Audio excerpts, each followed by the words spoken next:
hemos ido a 300 por hora en cuanto a velocidad. El mismo día, 15 de enero de la posesión, ya se llamó a consulta popular por medio del decreto 002, por medio del decreto 003 se redujo a la mitad el sueldo del presidente, lo cual tiene importantes repercusiones. Por ejemplo, en el bloque 15, 300 funcionarios ganan más de $4.000.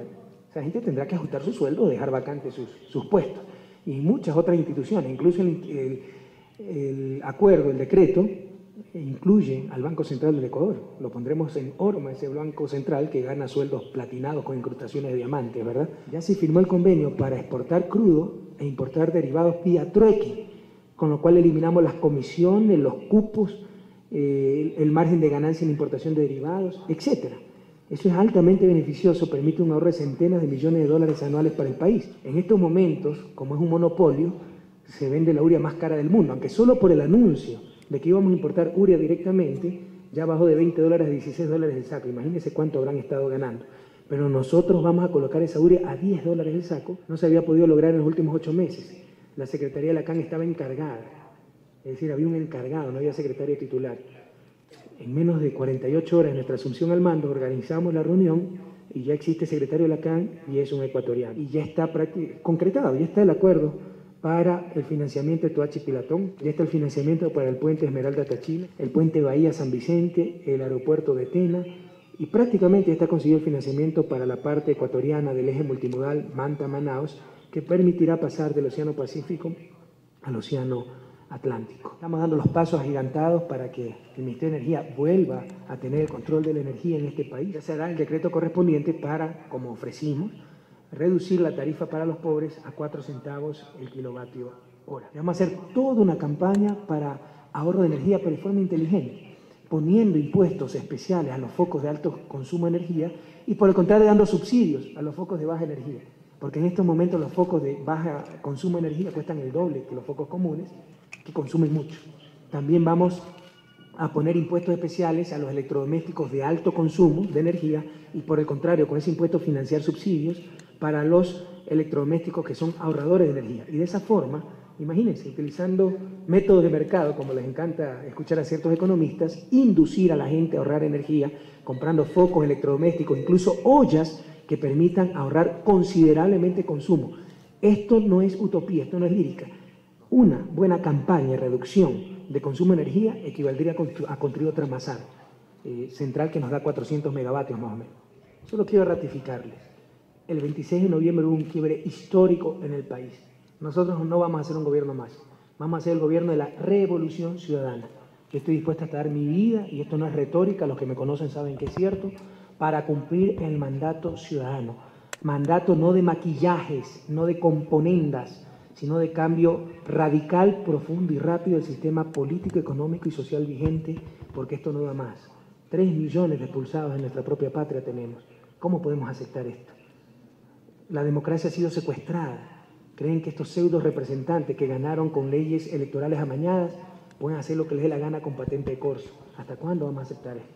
Entonces tengan la certeza que en noviembre 26 hubo un quiebre histórico ratificado el 15 de enero y que aquí hay un gobierno que no se debe a ninguna de estas mafias políticas, sino a los ciudadanos, y que vamos a cumplir el mandato de Revolución Ciudadana que el pueblo en forma abrumadora nos dio el 26 de noviembre. Se creará la Secretaría Nacional del Migrante con rango de ministerio, es decir, este secretario formará parte del gabinete. Y esta secretaría, con adecuado presupuesto y respaldo político, se encargará de regularizar la situación de nuestros migrantes en el exterior para que puedan regresar cuantas veces sea necesaria a su patria y volver a sus países, a sus lugares de residencia. Pero obviamente hay múltiples proyectos en favor de los migrantes. El Banco del Migrante, que encauce las remesas, reducir el costo de la remesa, el consulado digital, reducir los costos de los documentos, que se ocupen los diferentes consulados con gente del mismo lugar, no con burócratas enviados de Quito, etc. Entonces, para todo eso va a ser la Secretaría del Migrante, ocupándose del bienestar de los compatriotas del exterior y de sus familias dentro de la nación. Pero eso no es suficiente. O sea, el problema de la migración también se resolverá cuando existe un modelo económico y social incluyente. Es decir, cuando la gente encuentre educación, salud, vivienda, trabajo y dignidad en su propia tierra. Y eso es lo que buscamos. Seamos realistas, lo que había era una fumigación criminal.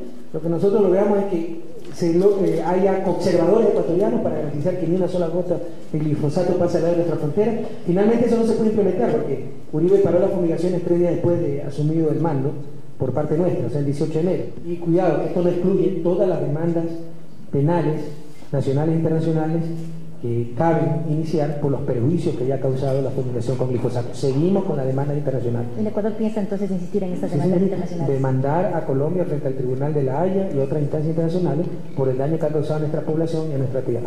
Como usted entenderá, compañera, esas cosas no se pueden anunciar en nuestra estrategia de renegociación. Pero estamos mandando signos muy claros de que se acabaron los gobiernos sumisos, entreguistas, que pagaban deudas anticipadamente, que su prioridad número 1 era cumplir los compromisos internacionales, como que si no hubiera compromisos nacionales, que su preocupación era el riesgo país de los especuladores financieros, que no es otra cosa que un chantaje. Pórtense bien o les sube el riesgo país, tómense la sopita o les traigo el cuco, ¿verdad? Como le decíamos a los niños.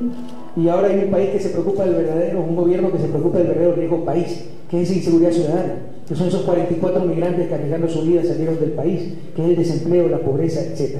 Entonces hemos mandado mensajes muy claros que se acabó el sometimiento, que si tenemos aquí un problema fiscal, nuestra variable de ajuste no serán los salarios, no será educación, no será salud, será el servicio de la deuda. Nosotros no le vamos a fallar, queridos compatriotas, no nos fallen ustedes. Ya tenemos un presupuesto $200 millones más alto, un presupuesto de educación $200 millones más alto que el año anterior. ¿De dónde vendrán el resto de recursos para educación? Y se está destinando 26% del ingreso corriente en educación. La Constitución dice 30%, esperamos gastar más de ese 30%. Entonces, cuando se reforme la ley, podremos, por ejemplo, aumentar más sensiblemente los salarios a los maestros, porque nadie se engañe. Mientras no ganen más decentemente los maestros, no habrá mejora en la calidad de la educación ecuatoriana. Además de eso, pensamos declarar en emergencia el sector educativo y el sector salud para, con los ingentes fondos que existen, recursos que existen en el Fondo de Ahorro y Contingencia, poder reconstruir escuelas, equipar hospitales, etcétera. Entonces, ya lo estamos haciendo. Los recursos para educación, esta es la parte cuantitativa, y para el sector social han subido en el presupuesto del 22% al 28%, pero van a ser incluso más.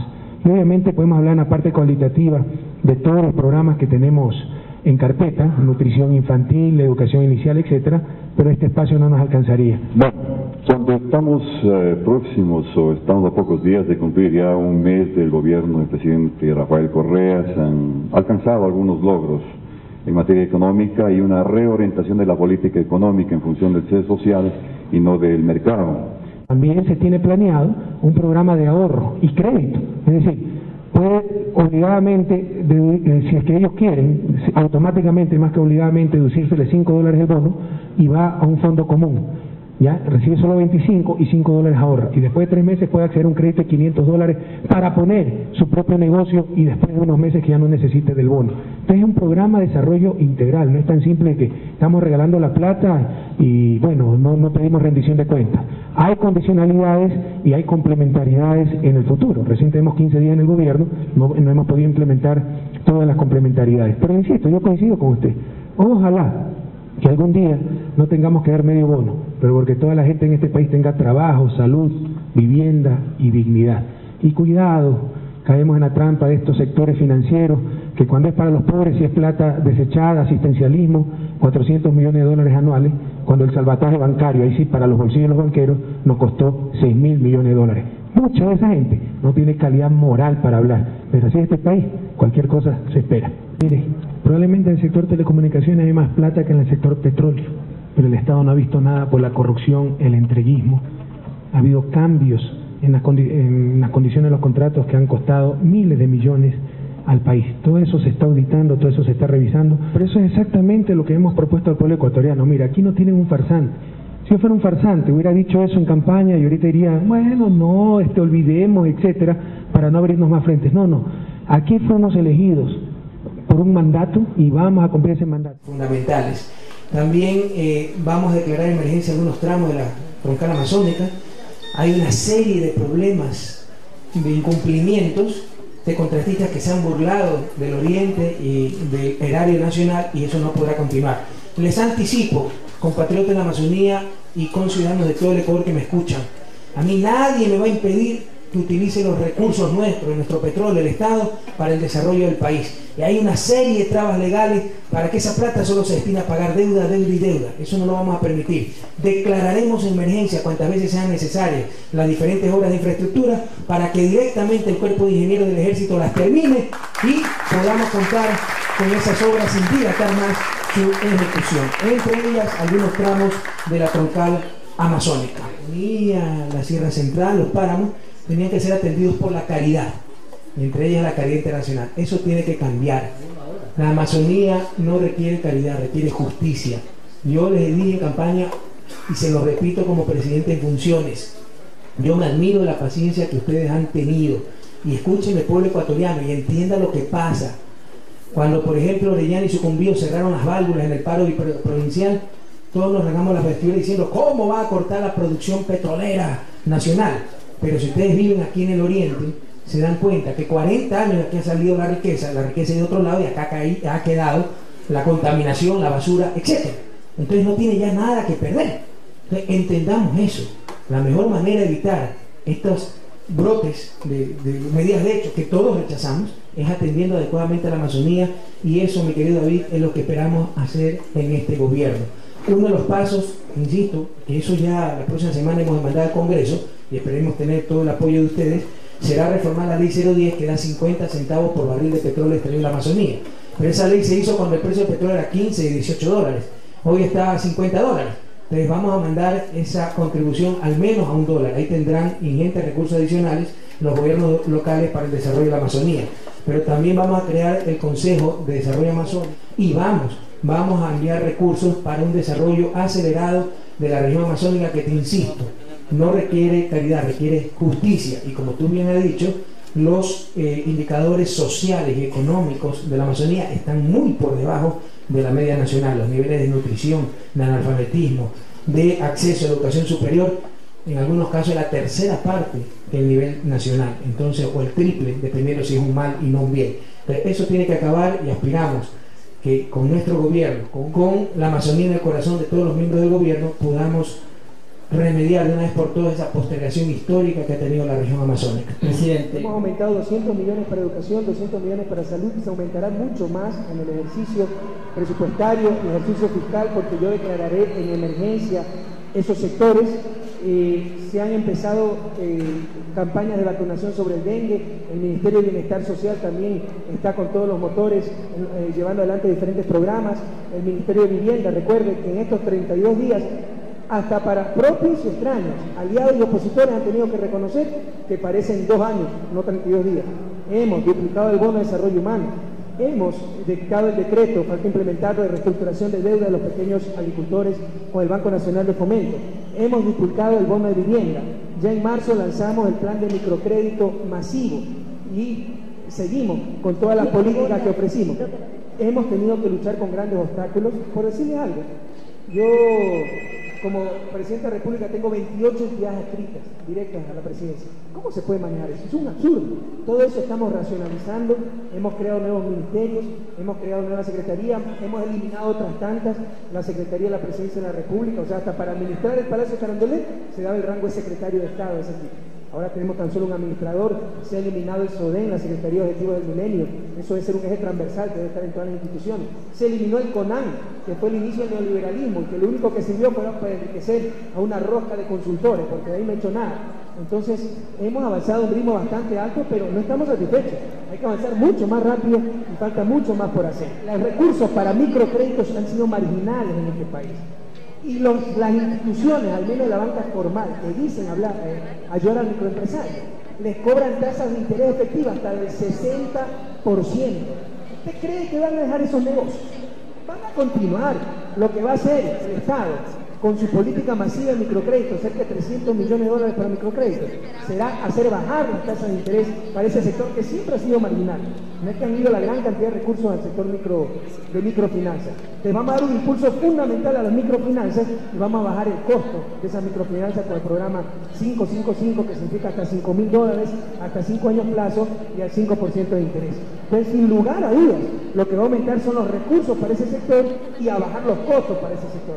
Nosotros no creemos en esos cuentos, tenemos claro que el principal deber de la política económica y del gobierno, se lo dice un economista, el primer presidente economista en la historia de este país, no es contentar a Wall Street, no es felicitar al Fondo Monetario, no es que un grupúsculo de empresarios nos aplauda, es proteger y fomentar la producción y el empleo nacional, y eso es precisamente lo que haremos. Así que no excluimos nuevamente prohibir la importación de buses, camiones, etcétera, acabados, solo permitir la importación de chasis para que de esta manera se regenere, se motive nuevamente la metalmecánica, particularmente la industria de carrocería en el país, que tanto orgullo nos dio, porque eran carrocería hermosísimas y que tanta producción y empleo también generaba.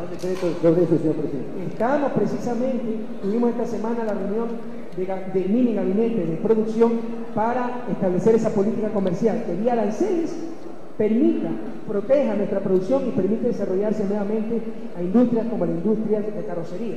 Pero no es el único problema. Por ejemplo, el sector agrícola de Tungurahua tiene graves riesgos también, el sector frutícola. ¿Por qué? Porque tenemos un convenio con Chile, ¿ya? Y que se permite importar frutas de Chile, que compiten con la fruta ambateña, con la fruta tungurahuense. ¿Es ese el desarrollo que queremos? Que se arrase la extraordinaria fruta que tiene Ambato o que tiene Tungurahua porque no pueden competir con la chilena.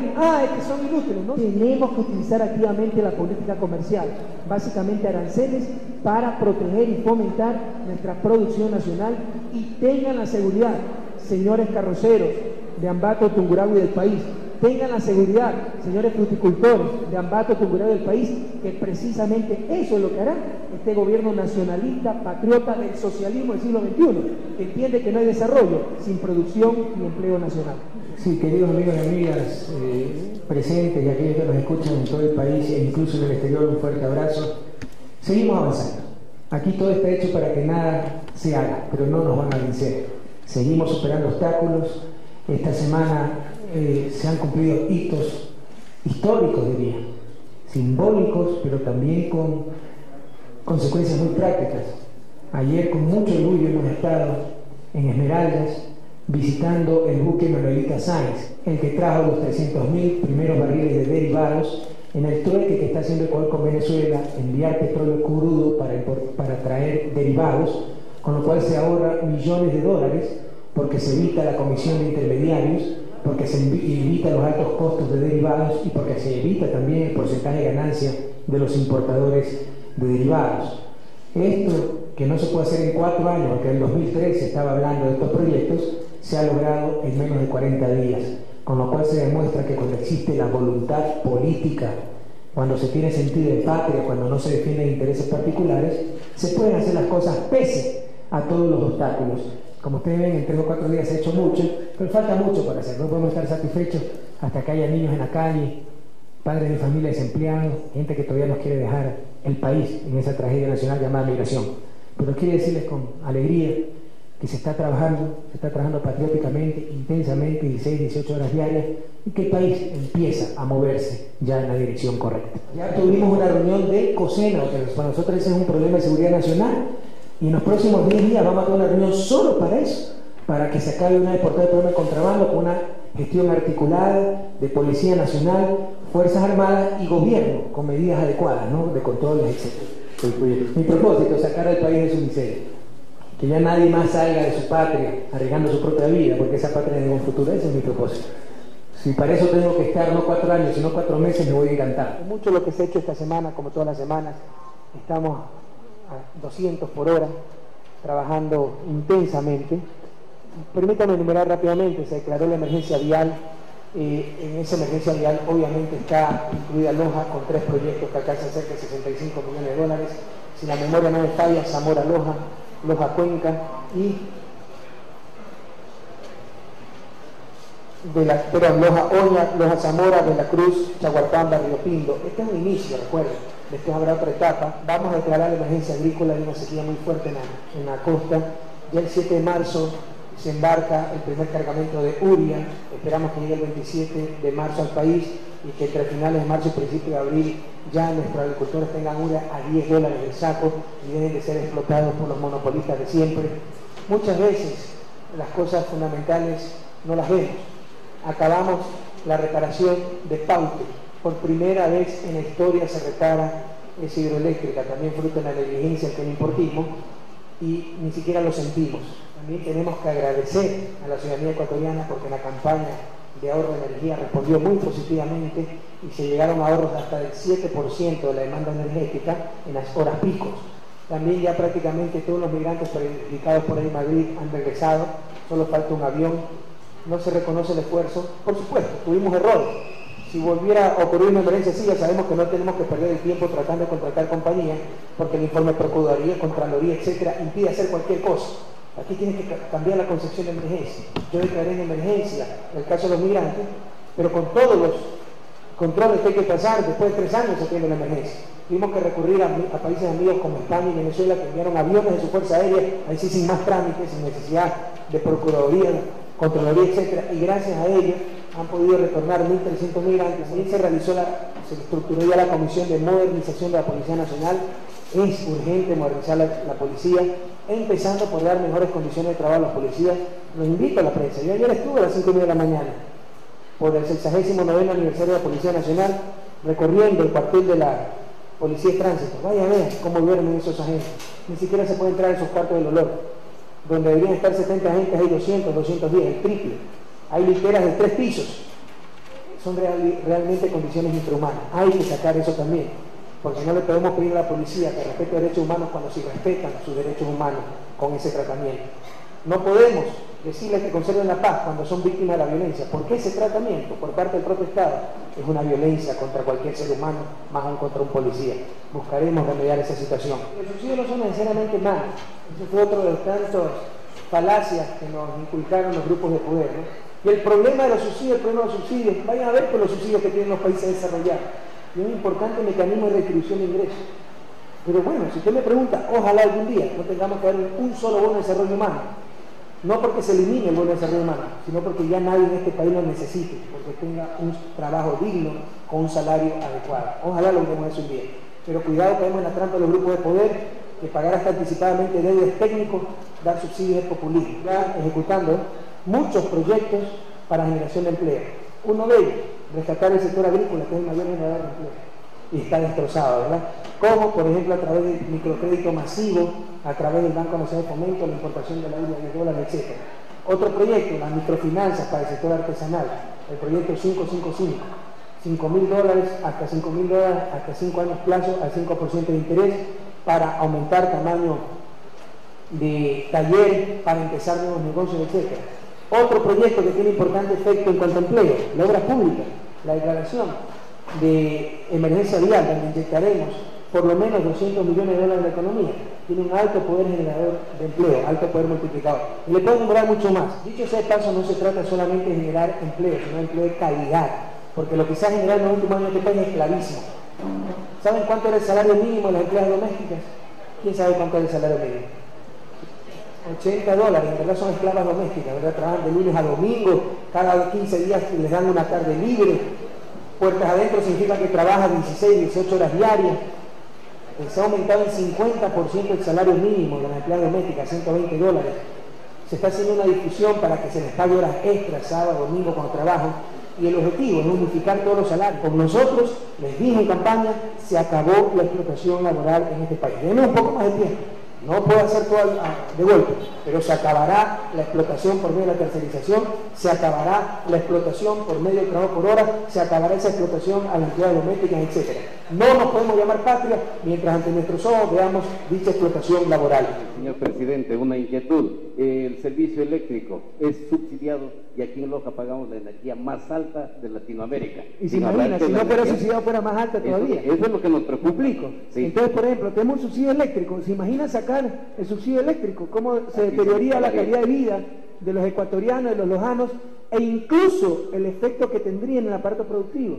Si sacáramos el subsidio a los combustibles, se duplica la gasolina. ¿Sabe el efecto en el nivel de vida de las familias ecuatorianas y el efecto en el sector productivo? Los que propugnan eso son insensatos, no saben de lo que hablan. Gran parte de los subsidios que estamos pagando absolutamente todos los ecuatorianos se nos están filtrando por las fronteras, específicamente en el tráfico de combustibles, en el tráfico de gas. ¿Qué hacer ante este tema? ¿Qué se está haciendo? Controlar ese contrabando.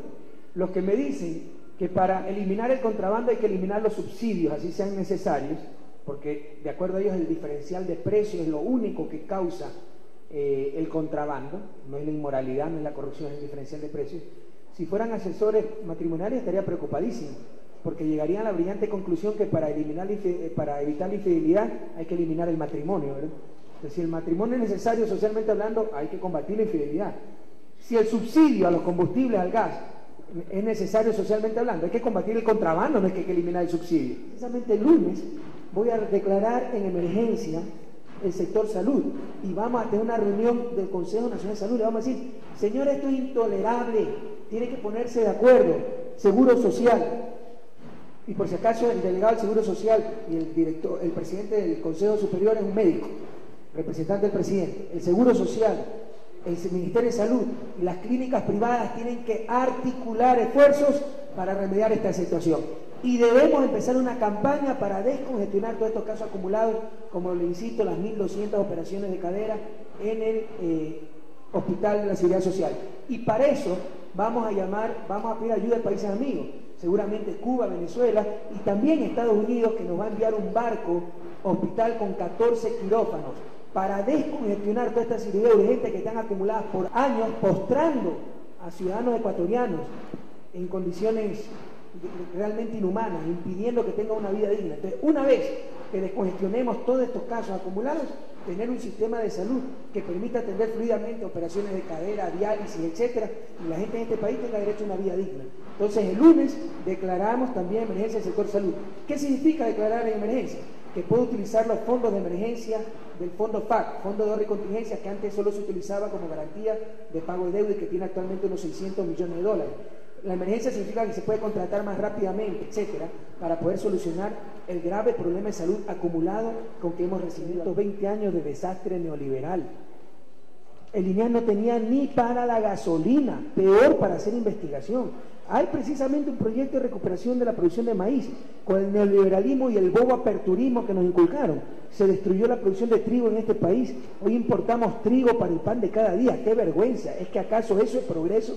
Que vamos a rescatar todos esos cultivos, pero obviamente eso no lo podemos hacer en 2 meses. Pero sobre el problema, por si acaso el proyecto Zapotillo lo vamos a acabar, ya está el presupuesto, lo que falta. El problema de los pasaportes, quiero indicarle al país, ese fue un problema que lo heredamos, otra de las tantas bombas de tiempo. Sepan ustedes que los pasaportes se hacen en Francia, demora varios meses hacerlo, y estaban en trámite 3 años haciendo esos pasaportes, y llegaron con retraso, y se acabaron los pasaportes. Eso no fue culpa de este gobierno. Lo que sí es culpa de este gobierno, y se lo digo frontalmente, en mi opinión al menos, va a ser una investigación más profunda, es el mal manejo de la crisis de los pasaportes, la gente haciendo cola, etcétera. Y lo digo con toda claridad, uno de los ministerios que no estoy contento con la marcha de su funcionario y su personal es Cancillería. Son demasiado cómodos, o sea, no se apuran, no tienen urgencia. Me lo demostraron en el asunto de los migrantes perjudicados por ahí en Madrid, me lo han demostrado en el asunto de los pasaportes. Ayer no se pudo atender en Guayaquil, en la Subsecretaría Litoral, por falta de especies, de timbre, etcétera. Cuando íbamos a averiguar, que la señora de Quito encargada pidió licencia. Vamos a investigar, compañeros, y se pondrán las sanciones del caso. No aceptaré que burócratas maltraten a nuestra población. Les pido disculpas por eso. Cumplimos el 15 de este mes, apenas 2 meses de gobierno, y parece que han sido 2 años, ¿verdad? Por la velocidad con que se están dando los cambios. Eso lo reconocen propios y extraños. Por supuesto, a algunos les disgusta porque están perdiendo sus privilegios, pero gracias a Dios la gran mayoría del pueblo ecuatoriano lo aprueba y nos apoya, porque sabe que aquí hay un gobierno de manos limpias, que no buscamos defender intereses particulares, sino sencillamente servir al bien común. Empezamos la semana, el día lunes, con la reunión del Consejo Nacional de Salud, el presidente dirigiendo la reunión del Consejo Nacional de Salud para optimizar los recursos de salud que tiene el país. Hay cosas increíbles. No es para desanimarnos, es para ver la dimensión del desafío y aumentar esfuerzos. Pero permítanme insistirle, hemos recibido un país destruido con las más grandes irracionalidades. La CFN quebrada esta semana, la próxima semana denunciaremos al país quienes atacaron la CFN y todo lo que se ha hecho. Y ya empezaremos con el superintendente de banca y la junta bancaria a poner en regla una banca que no es como se dijo esta semana, que hay peligro de un periodo bancario. El problema de la banca es precisamente lo opuesto. Están batiendo récord histórico en utilidades, exageradas utilidades. en base a las altas tasas de interés, etcétera, y eso hay que regular. O sea, no puede ser tampoco ese abuso por parte de la banca. Pero en todo caso, les insisto, hemos recibido un país destrozado, las eléctricas, las telefónicas, las aduanas, todos se han llevado en peso, aquellos que quisieron destruir el Estado para lucrar de los intereses de la riqueza que era de todos los ecuatorianos y ecuatorianas. Y uno de los sectores más afectados ha sido el sector salud. Hay los absurdos más grandes en el sector salud. Los hospitales públicos atienden de 8 de la mañana a 12 del día. ¿Se imaginan ustedes? Por eso nuestra gente tiene que ir a 3 de la mañana a sacar turno. Son tratadas poco menos que como perros. ¿Y por qué se atiende de 8 de la mañana a 12 del día, sobre todo en consulta externa? Porque los médicos trabajan 4 horas.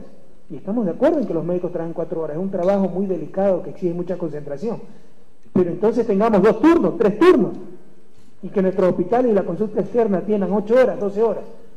Precisamente para lograr aquello en forma expedita, además de la reunión con el Consejo Nacional de Salud, declaramos en emergencia la salud.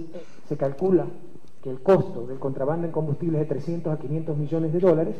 Hemos tenido la reunión del Consejo de Seguridad Nacional, ya hay un plan coordinado entre el Ministerio de Energía, Petroecuador, Fuerzas Armadas, particularmente la Armada Nacional, y en los próximos días decretaremos la movilización nacional, estado de movilización nacional, para permitir que en forma ágil la fuerza pública, sobre todo las Fuerzas Armadas, puedan capturar estos barcos que se están llevando el pan de nuestros niños, la educación, salud, etcétera, porque el país gasta ingentes cantidades de recursos para importar combustibles subsidiados y estos sinvergüenzas lo que hacen es enviarlos a otros países para lucrar con aquello. En definitiva, queridos ecuatorianos y ecuatorianas, seguimos avanzando de forma muy rápida. Pronto se verán grandes cambios, pronto también ya estará el programa masivo de microcréditos, el programa del uniforme escolar y muchos otros compromisos de campaña, porque ustedes saben que no somos un gobierno de farsantes o de impostores, sino un gobierno que actúa por convicciones, que rescata el valor de la palabra y que va a cumplir estrictamente a lo que se comprometió durante la campaña electoral y por lo que el mandante, el pueblo ecuatoriano, se pronunció en las urnas el 26 de noviembre del 2006. El día viernes se declaró en emergencia de educación porque también está en emergencia. Está destrozada las escuelas del litoral. Insisto, hemos recibido un país destrozado y ni siquiera el plan Aliméntate Ecuador ni siquiera cubre a todos los niños, ¿verdad?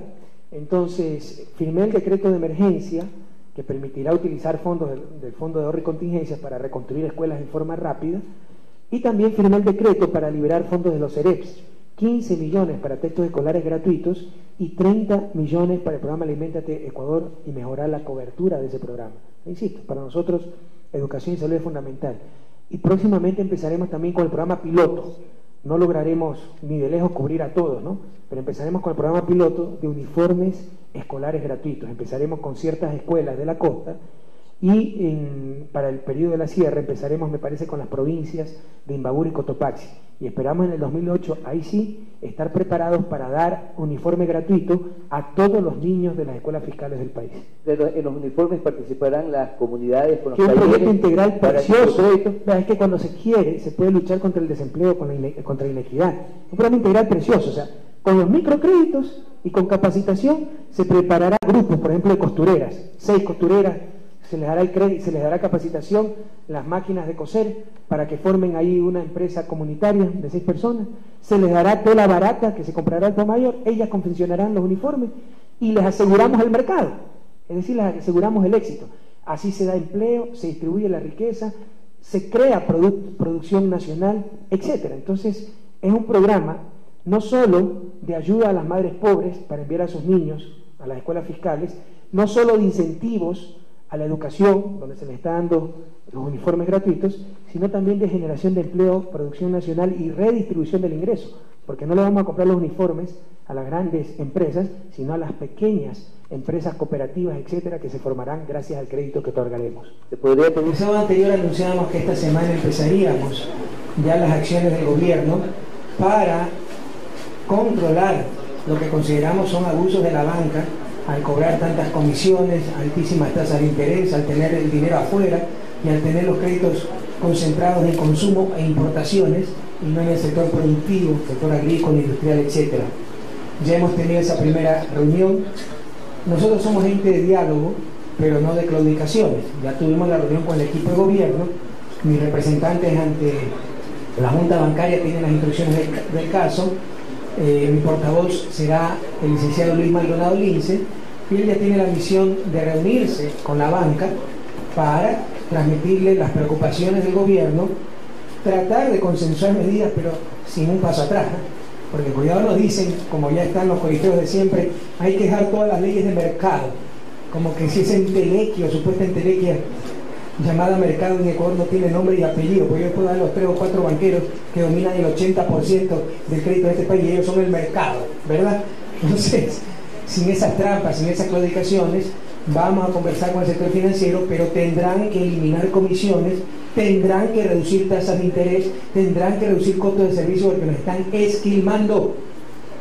Nadie está contra sectores que estén prósperos, con altas rentabilidades, pero se supone que el sector financiero depende del sector real, la agricultura, la industria, ellos son los que generan la riqueza. El sector financiero administra la riqueza que genera estos sectores.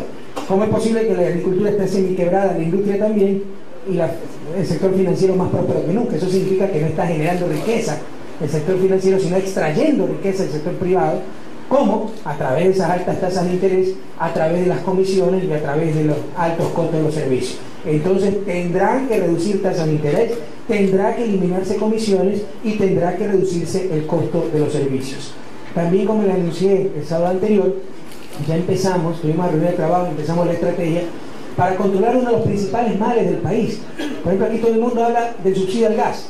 El costo del subsidio al gas para el Estado es unos 400 millones de dólares. Eliminar el subsidio al gas no elimina el costo, se lo traspasa al sector privado, lo van a pagar ustedes, el ama de casa, el que come en un restaurante que antes pagaba unos 50 el almuerzo, tendría que pagar $2 si se quita el subsidio al gas. Pero yo me extraño porque esos comentaristas no hablan de un problema gravísimo y que además es corrupción, que es la evasión tributaria. Se calcula que la evasión tributaria anual en este país es 2.400 millones de dólares. ¿Se imaginan cuánto es eso? 6 veces el subsidio al gas por año. Y ahí nos dice esta boca es mía. ¿Por qué? Porque vean por quiénes son los mayores evasores. Y esa va a ser una de las principales estrategias de este gobierno.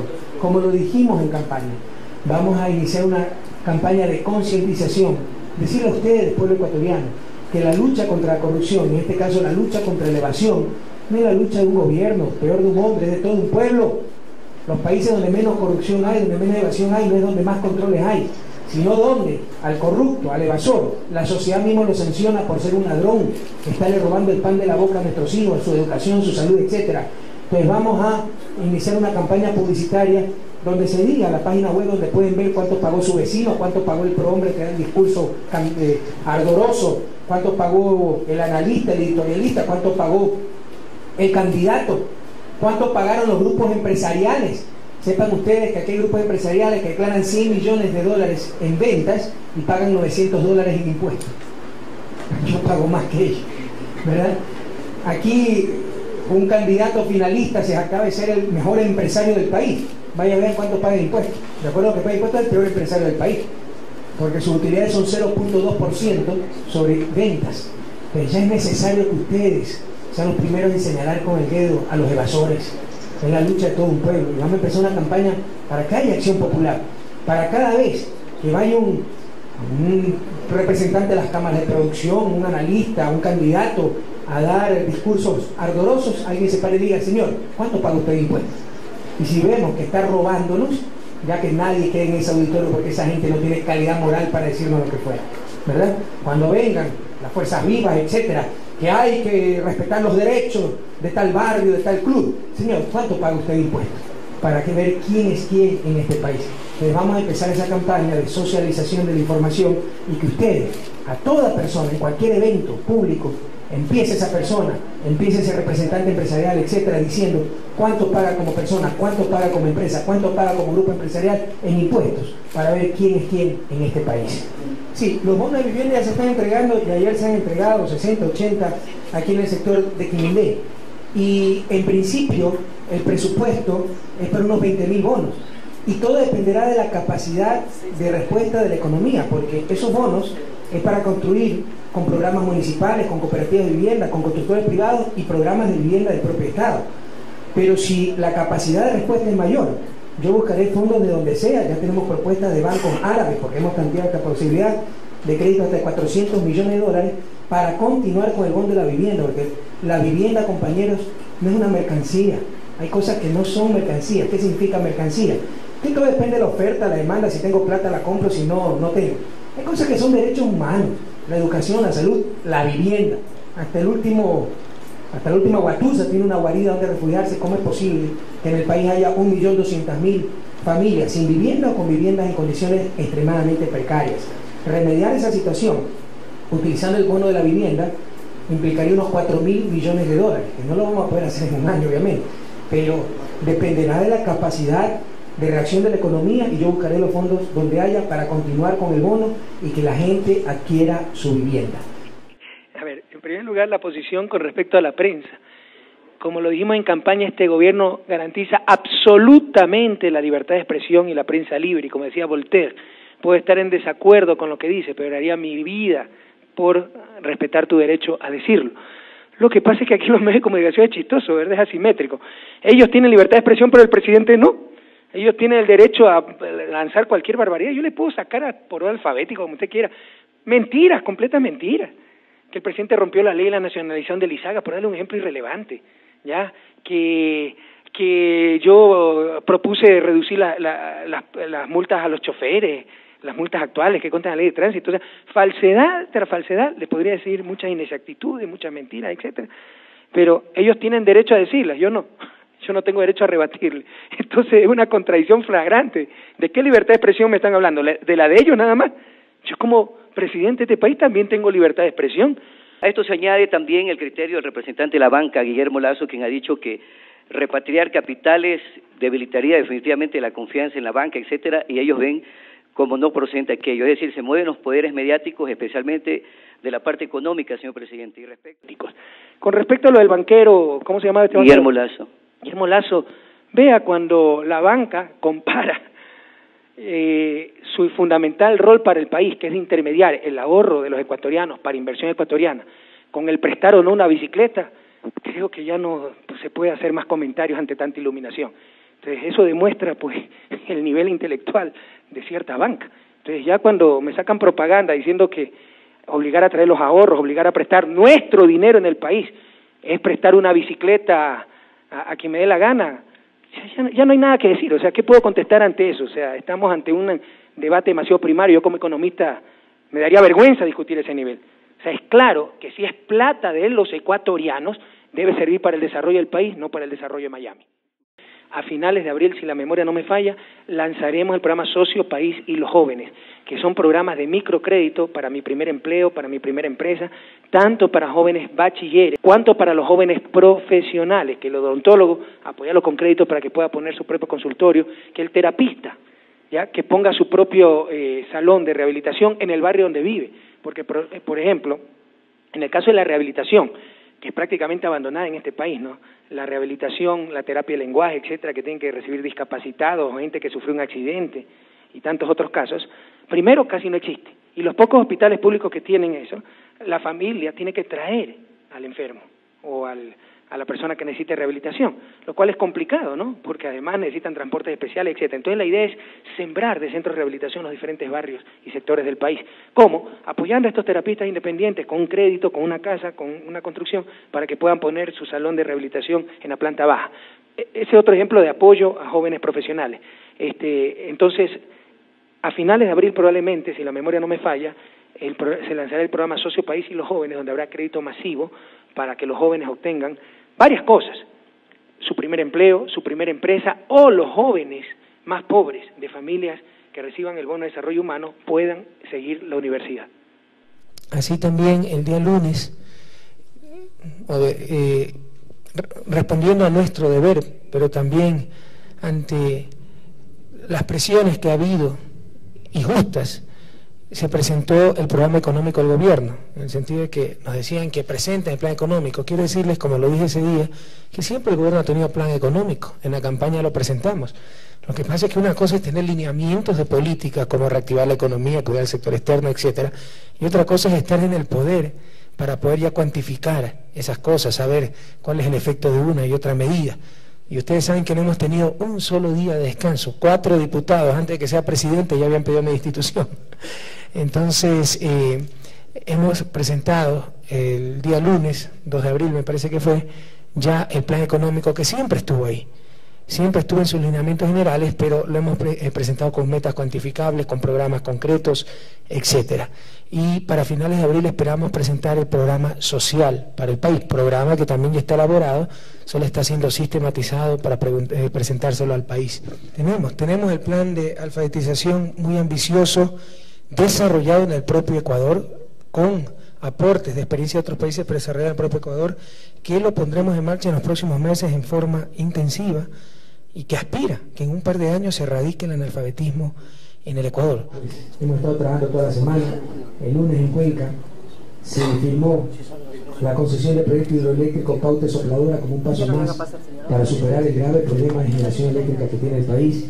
El día martes se inauguró el programa de Socio País Hilando el Desarrollo, que es dar uniformes gratuitos a nuestros escolares de escuelas fiscales, pero producidos por artesanos, por pequeños negocios, no por la gran industria, pero aún comprando uniformes importados.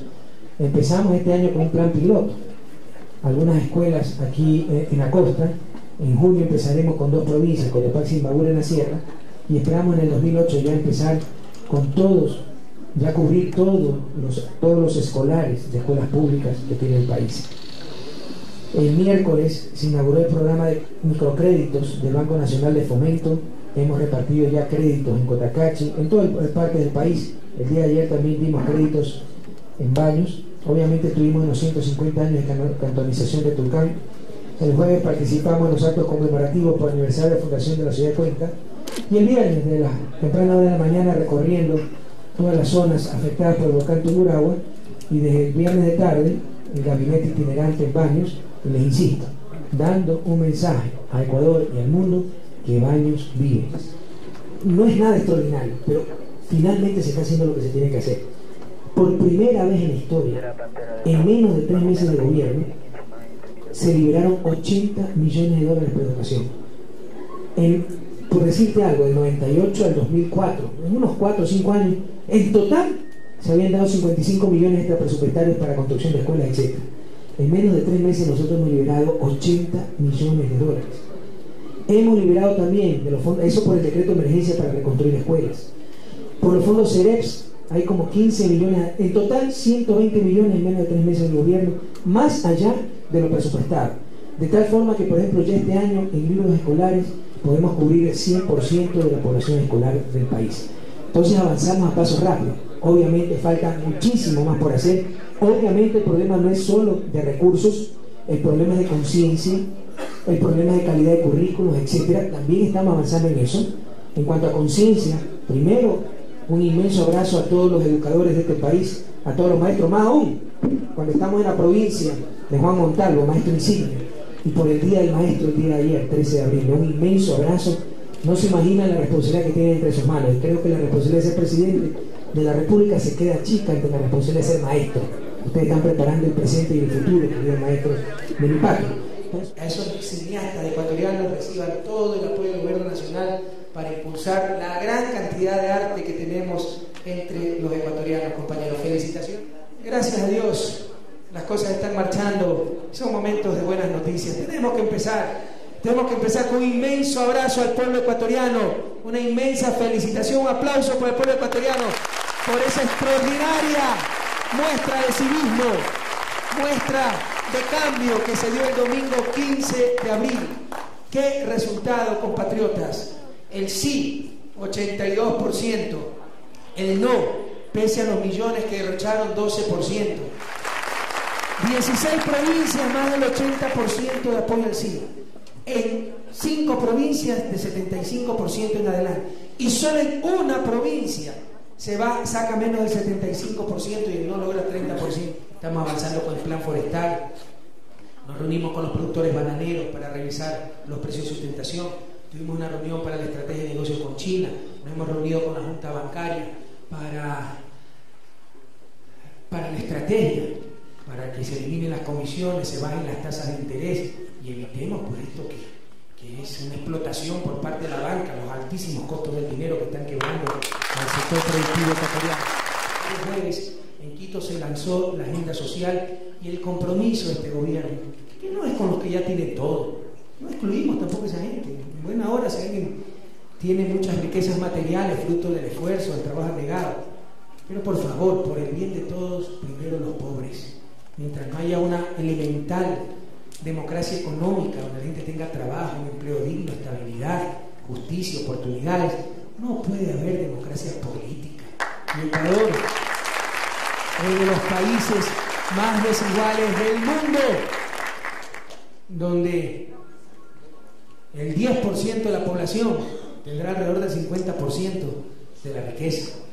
Entonces, esas cosas son intolerables. Tenemos que mejorar la equidad, la justicia distributiva, y tenemos que dar oportunidades de la educación, de la salud, de la vivienda, de un trabajo digno.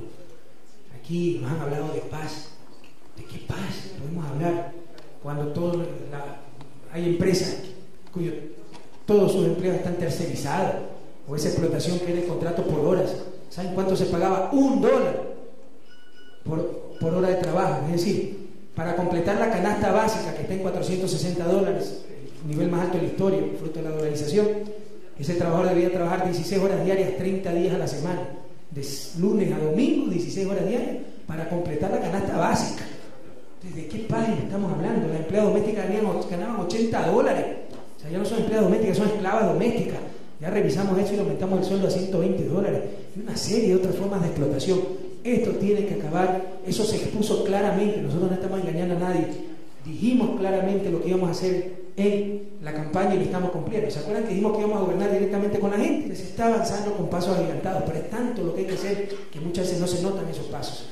Se dijo el gobierno lo que se va a hacer. Tenga la confianza del pueblo ecuatoriano, que estamos trabajando a toda máquina, con todas nuestras energías, por el bien común y sobre todo por el bien de los más pobres. Entonces, compatriotas, no podemos hacer todo de golpe, pero si seguimos así, con un pueblo decidido, no dejarse nunca más engañar, con un pueblo que ha recuperado la autoestima, que sabe que si otros pueblos han salido adelante, nosotros también lo podemos hacer. En muchas de las cosas que digo tiene toda razón, compañero, y estamos yendo muy rápido, porque yo en 100 días de gobierno no puedo resolver todas las postergaciones e injusticias históricas que ha habido en este país. No solo el problema de los negros, el problema de los quichos de la Amazonía, el problema de los indígenas de la Sierra Central. ¿Cuántos grupos postergados? Uno de los mayores indicadores de progreso en una sociedad y de justicia social, pero de progreso en general, es lo que se llama la movilidad social. ¿Qué significa esto? Que independientemente de cómo se llame, qué color de piel tenga, etcétera, que si usted es capaz, tenga probabilidad de tener una vida digna, pues ser próspero, etcétera. Si es incompetente, tampoco veremos que sea la miseria, pero que no por un apellido, por contactos sociales, pueda tener lugares estelares cuando no está capacitado para eso. Bueno, ¿cuál es la probabilidad que la hija de la campesina de Guamote? ¿Cuál es la probabilidad que el hijo de un campesino afroecuatoriano del Chota, por inteligente que sea, por capaz, etcétera, tenga una vida próspera, tenga una vida con elementales satisfacciones materiales? No, probablemente va a ir a una escuela unidocente, donde ni el maestro sabe leer y escribir adecuadamente, y en consecuencia va a tener una pésima educación, probablemente tendrá que trabajar, no podrá seguir secundaria o no podrá ir a universidad, y se perpetúan las condiciones de pobreza. Por el contrario, por inútil que usted sea, si nació en cuna de oro, verá que lo meten en una escuelita que pagan $800, $1,000, y no están pagando por la instrucción académica, porque eso no vale, por buena que sea la escuelita. Le están pagando por los contactos, la intríngulis social, ¿verdad? Se gradúa, se casa bonito, y por inútil que sea, va a ser gerente de un banquito, va a tener una empresita, etcétera. Entonces, en este país la movilidad social es prácticamente cero, y es uno de los grandes desafíos. ¿Y cómo se cambia eso? Dando oportunidades de educación, salud, crédito, con más democracia, que la gente participe, pero con cambio cultural también. Es decir, saber que todos somos iguales, independientemente de nuestro color de piel, de cómo nos llamemos, etcétera. Pero usted ve que aquí hay clubes solamente para agrupar a ciertos apelliditos que están acostumbrados a mandarnos, ¿verdad? Y que reclaman ciertos diarios porque los embajadores que estamos proponiendo no tienen nombres pomposos o de los pelucones de Quito. Entonces, contra eso estamos luchando, pero en 100 días, compañero, no puedo cambiar 500 siglos de postergación. También se presentó el programa, el Plan Socio País para los Jóvenes, fue un acto muy bonito, donde se presentaron los créditos para los jóvenes, el crédito para los hijos de beneficiar el Bono de Desarrollo Humano para que puedan seguir estudiando en la universidad, crédito para microempresas, crédito para proyectos de investigación, etcétera. Es un programa bastante complejo. Usted dice que durante muchos siglos los afroecuatorianos han sido invisibilizados, y tiene razón en parte, pero le insisto, en 100 días yo no puedo cambiar esto, pero estamos cambiándolo rápidamente, no totalmente, pero rápidamente. Por primera vez en la historia, un afroecuatoriano es ministro de Estado, el compañero poeta Antonio Preciado. Y como un mensaje a Ecuador y al mundo, es ministro de Cultura, para que sepan la valía de la raza morena y toda la ilustración y cultura que tiene esta raza, de la cual nos sentimos orgullosos de tenerla en el país.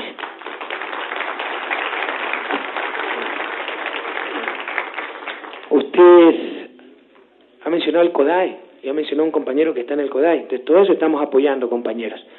Entonces estamos tratando de remediar las cosas, pero en 100 días no lo vamos a poder hacer todo.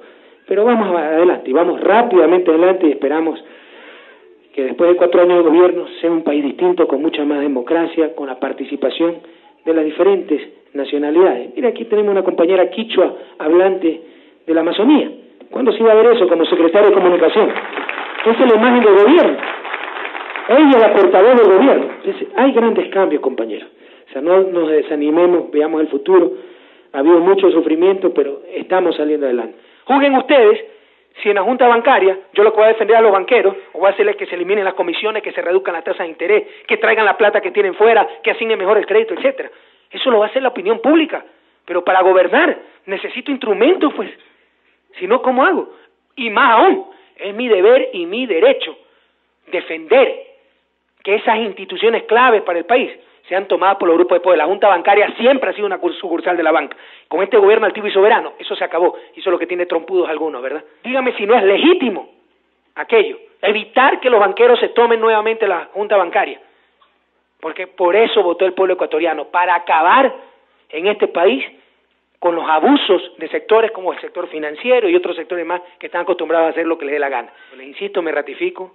Ahí hay un superintendente que no tiene la más mínima voluntad de hacer nada. En 2 meses no se ha hecho absolutamente nada y no vamos a permitir que el pueblo ecuatoriano una vez más sea estafado. Ahora, el gobierno nacional tiene mayoría en la Junta y utilizaremos esa mayoría para respetar el mandato del 26 de noviembre del 2006, que entre otras cosas fue poner en orden una banca chulquera que nos ha quebrado y que fue causante del salvataje del año 99 y 2000, compañeros. De igual manera, pudimos verificar la tala indiscriminada que se está dando en la Amazonía, como en muchas zonas del país, incluso en Galápagos, pasando por Esmeralda. Esto se acabó, compañeros. Este gobierno altivo y soberano, responsable con todos sus conciudadanos, pero también con las futuras generaciones, no permitirá más tala indiscriminada. Aquí hay muchos involucrados. Aquí hay crimen organizado. Los fiscales tiemblan en meterle juicio a los traficantes de madera, a los que roban a Petroecuador, etcétera, porque son mafia organizada. Este estado de anarquía con este gobierno se acabó. Se ha dado orden expresa a la fuerza pública que combata este tráfico. Se va a declarar en veda la madera de Orellana y Sucumbíos, porque la ley forestal actual dice, se decomisa un cargamento de madera, hay que rematarlo. Entonces ya están de acuerdo los traficantes de madera en que el dueño de la madera lo compra a $200 y solo le costó $200 más el atraco. Con la veda, la ley dice que esa madera irá para fines sociales y no la recuperan los propios traficantes. Entonces, la fuerza pública, la Fuerza Armada y la Policía tienen instrucciones claras de no dejar pasar medio camión más de madera. Tenemos una noticia dolorosa, pero que nos debe impulsar a continuar adelante.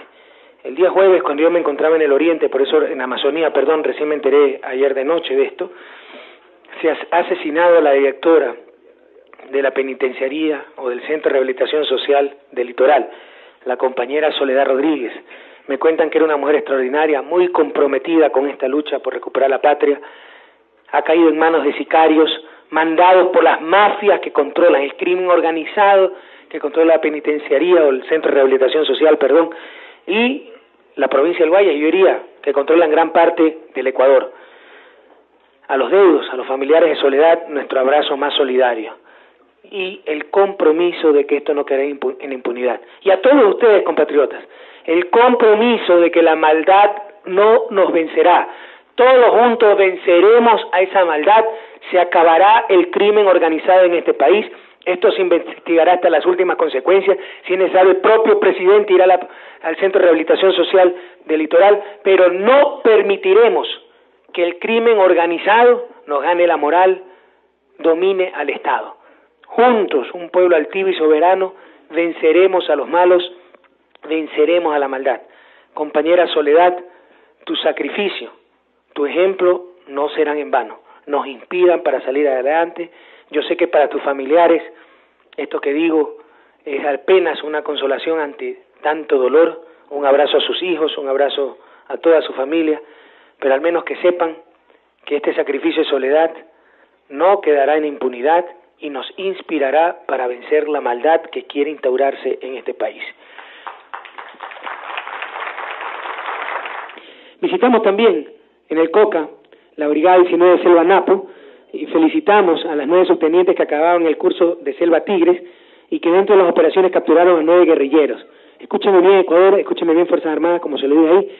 Este gobierno altivo y soberano no permitirá que nadie oye el suelo patrio, ni por aire, ni por agua, ni por tierra, y ya sean fuerzas irregulares o regulares, más aún del conflicto colombiano.